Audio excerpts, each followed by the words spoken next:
sponsored by the Orchid Supply Store. It is literally your one-stop shop for anything and everything you could possibly need orchid related. So anytime in my videos, if you see me using orchid pots, orchid media, mounts, it came from the Orchid Supply Store. Also, if you'd like a 12% viewers discount, just add my name Hillbilly in the code and you will get a 12% off viewers discount with free shipping. And guess what, guys? They even sell orchids. So go check them out. Hey y'all, it's Paula with Hillbilly Orchids. Welcome back to my channel. Today I want to talk to you guys about fertilizer.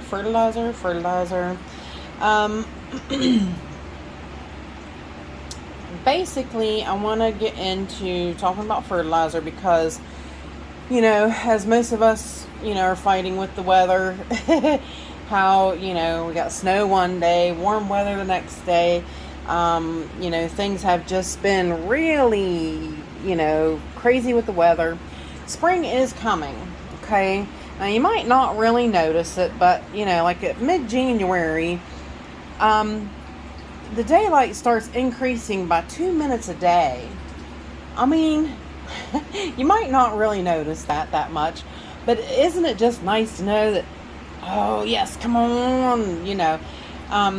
So you kind of start, if you're like me, I mean, like I do notice a little bit once it adds up a little more, not so much at 2 minutes a day and not so much right now, but you can start telling and feeling a little bit of a change in the weather. You know, most people that grow plants and stuff, they kind of are a little more in tune to what's going on with the weather kind of thing. So, but yeah, in mid-January, it definitely increases, the light increases 2 minutes a day. So by February 20th, the daylight speeds up to 3 minutes a day. And so on until, you know, we get to the time change, you know, till daylight savings kicks in. And if we're going to still do that, I don't know if they got rid of that. They've been talking about it for years and years and years, but I don't know. But anyways, the daylight will be extending, and these guys will be getting ready to really jump into growth mode. So, which, if you kind of notice, most of them are. And like I told you, I've been leaving my grow space get colder at night, and I open up the door in the daytime and I allow heat to come in. So I'm allowing them to go down to like 60, I think 65 has been the lowest that it got. And then I will open up the door in the morning when I get up and the lights come on. Then I will allow, you know, the heat to come in, and I'll let them heat up during the day. And I've been lowering their temperatures at night. So we'll get to see how that, you know, has worked on the plants this summer. We'll get to see, you know, how things go with that. But I want to talk to you. I want to get an early head start on the fertilizer, because as you guys know, I use the Jack's 2-part system. And basically I just keep it, I have them in separate tubs, sealed, airtight tubs. But I keep them in these little sealed containers, the small amounts that I use while I'm out here, you know, watering, getting my water ready and such. And of course you need like a little set of, this is a really great small set of measuring spoons. I got them off of Amazon. They go up to, it starts at like a drop, then a smidgen that says pinch. So it's just cute little, you know, cute little set of spoons there. But you need like spoons, and you definitely, to use the Jack's 2-part system, you definitely need a TDS meter. Gotta have. These are really, really important to use, because you've got to check the amounts of these nutrients that you're putting into your water. Okay. Now I want to show you an easy way, and this is how the best way that I have found to do this. And I tell you honestly, the calculator on my phone that I'm filming on is easier than the calculator I'm going to show you, but it still does the same thing.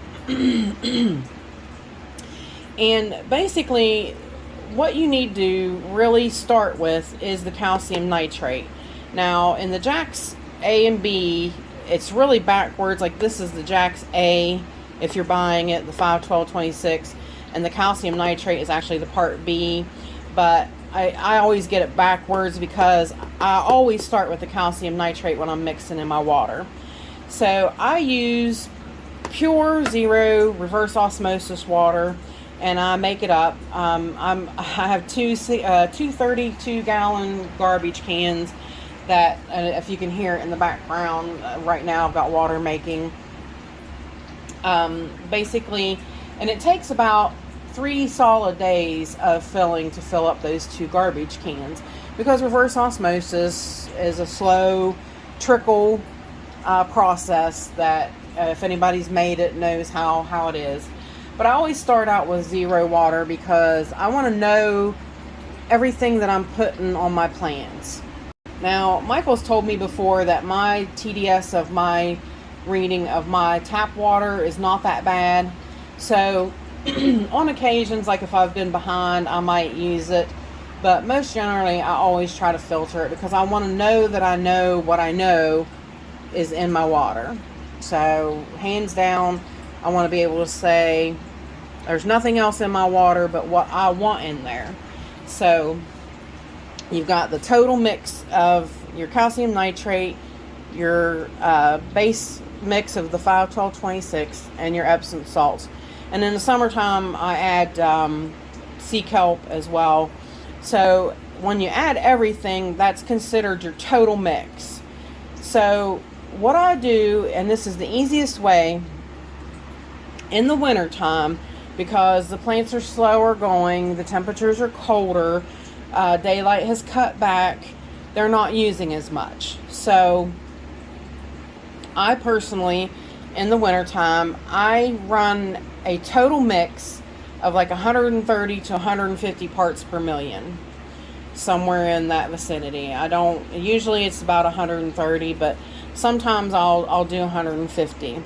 Now, right now, because of it being so low, I'm only running 35% of my mix as calcium nitrate. Okay? Now, the easiest way that I can show you, because I'm not good at math, I get very nervous when I talk about math. If you hand me a pencil and piece of paper and say your life depends on you doing this math problem, well, Paula might not be here. I'm just kidding, but yeah, no, I can't. If I do it for a while, like continually, like if it's something, like when I went to school, like I can remember math pretty decent, but it does not stick with me. So I am not a mathematician. I don't claim to be. So for me, the easiest way to figure this out, if I want a percentage of my mix, I want to make 35% of my mix right now to be calcium nitrate. What I do is on my calculator, I have, like I said, a total of all my mix. I'm going to go with 150. So what I'm going to do is I want 35% times 150 equals. So my reading, the volume of water don't matter. You can use a gallon, you can use 32 gallons, you can use 150 gallons. The volume of water doesn't matter. It's the amount of the fertilizer you're going to have to put in that water to make it read this number. Like, it'll be a pinch in a gallon, but it'll be 10 grams in 32 gallons. You see what I mean? So that's just dependent upon how much you have to use to make this number. And that's where your TDS meter comes into play. Now, right now, that is what I'm running, is 52 parts per million. Sometimes I go 55, and that's okay. It doesn't have to be exact. You don't have to, run exact numbers. But for that to be 35% of my mix is 35% of my mix is 52 parts per million on this meter in my water. So, and then I add the rest to equal up my 150 parts per million, my total reading. So do you see, it's not really that complicated to do it this way. I find it easier to do it that way. Now that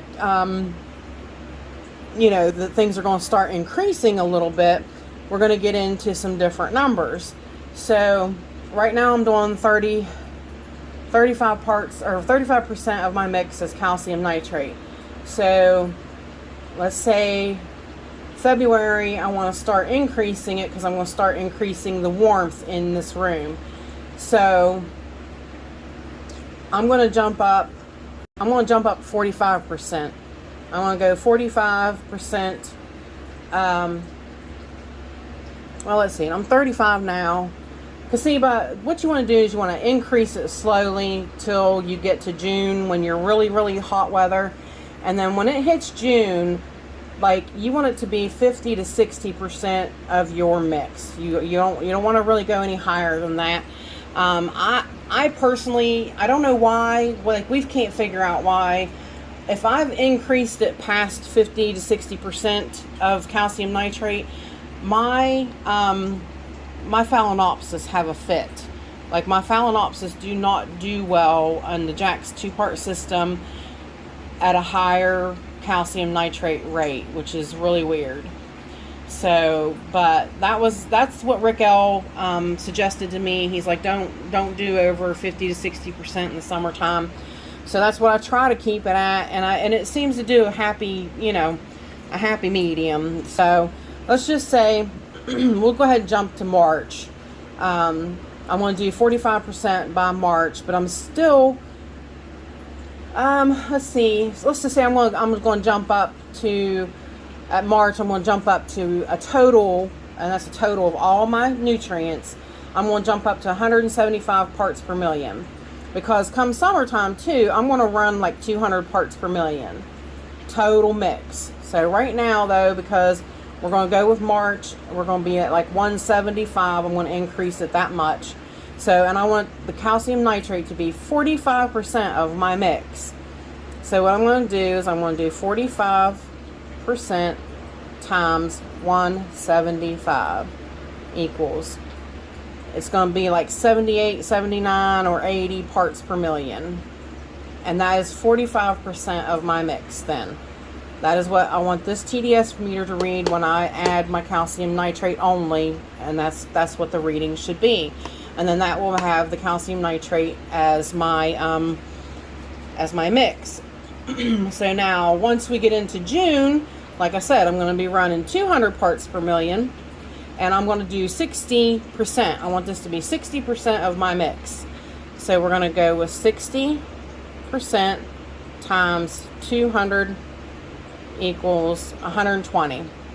So my reading on my TDS meter, on this TDS meter, will read 120 parts per million of the calcium nitrate.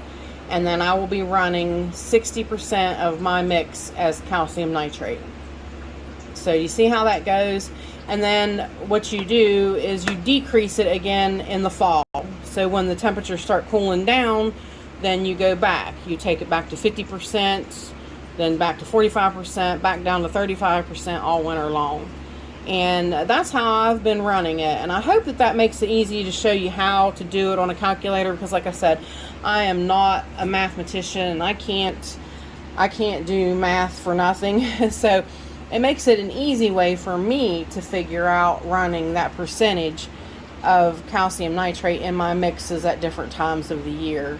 I'll put up on the screen a screenshot of where Rick showed me, you know, how to run it, like 35% in the winter time and 50 to 60% in the summertime. So, but like I said, normally I do run about 50 to 60%.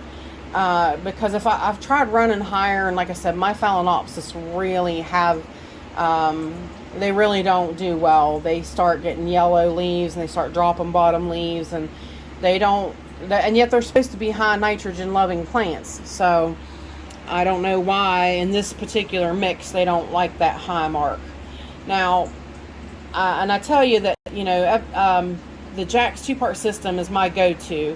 Like, I have tried K-Lite fertilizer, left my plants so nutritionally deficient for so long. Like, this happened before I had my YouTube channel, but like, my plants got yellow spotted leaves. They all started doing really poorly.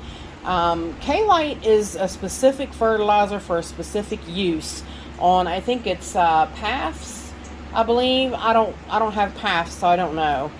But I did try it one time, and it was the worst thing I ever did, and I actually threw it in the garbage. And I went right back to the Jack's 2-part system, and I will never look for another fertilizer as long as I live. Because my plants, anybody that has started using the Jack's 2-part system will tell you just straight up, wow. They automatically notice a difference in their plants. Now, also the Jack's premixes, they're good, but they're limiting. Like even the Jack's 20-20-20, that limits you. You're still not going as high with the calcium nitrate as you could with this mix, because that's what is happening, is you're being allowed to control that nitrogen, where a premix, it's just set for you. You can't change any of the numbers. You can't make them more or less, nothing. So I prefer to be able to read my plant and say, oh, it's really growing good, it's got 3 brand new growths, so we're going to kick up the nitrogen and help it along. You know, and that's what you can do with this mix. You can't do that with other mixes. So, and that's personally why I like it the best. And like I said, I really got lucky that Rick L taught me how to use it. And I will never again, I'll never look back. I'll never look at another fertilizer, because there's no point. My plants do phenomenally on this system. And yeah, I mean, even my African violets, I talked to Michael. I was like, what do you, when he first sent me the violets, I'm like, what do you use? Well, I bought what he gave me, and I've just been using the Jacks on them, and look at them. Yeah, so I mean, I've been just using Jacks on everything. I am not going to go any other fertilizer ever for anything. It really, like I said, hands down, it's my favorite. So, but if you guys have any questions, I hope this helps you understand an easier way of figuring up your mix with your Jack's 2-part. I know some people can be intimidated by it. I was at first. Now it's just like night and day. Like I said, you know, the big thing is that, you know, when you always use the same amount of water, and I always have 32, you know, 2 32-gallon garbage cans. So I automatically know that if I go and I take 10 grams and I weigh it out on my scale of the calcium nitrate, and I mix it in my water, I check it with the TDS meter, and it says it's like 52, 53 parts per million. I'm perfectly 35% of my mix. So what I do is I write that down on a piece of paper, and I leave it in with my scales. So I automatically write down 10 grams to my 32 gallons equals 53 parts per million. So I know then that's what I need to measure out. And then I go with this one. This one is like, I think it's 13 or 14 grams. I'd have to look on my chart. But yeah, I know automatically. So I weigh out 14 grams and I dump it in the water, and I mix it up, and I check it with the meter, and it's at like 130 parts per million. Well, then I take, you know, teaspoon of Epsom salts or quarter teaspoon of Epsom salt, put it in the mix it up, and then boom, I'm at 150 parts per million. So I've got my total, and this is 35% of my mix right now. So if hopefully you can see, Rick was such a good teacher. Like, I can't explain how, I mean, he was just an excellent teacher. You could grasp what he was saying, and I hope that I'm coming across the same way. I'd love to be able to teach as good as he does, but he just, I can't teach probably as good as he can. But I'm trying to help you see an easier way of using this mix, because I don't want anybody to be intimidated, because this mix is just made for orchids. It really, I'm telling you, hands down, this mix is made for orchids. So, but like I said, if you have any questions in the comments, please feel free to leave them. and I will get back to you as soon as I can. So with that said, I appreciate all you beautiful, wonderful people stopping by and hanging out with me. And bye for now, y'all. Till we meet again.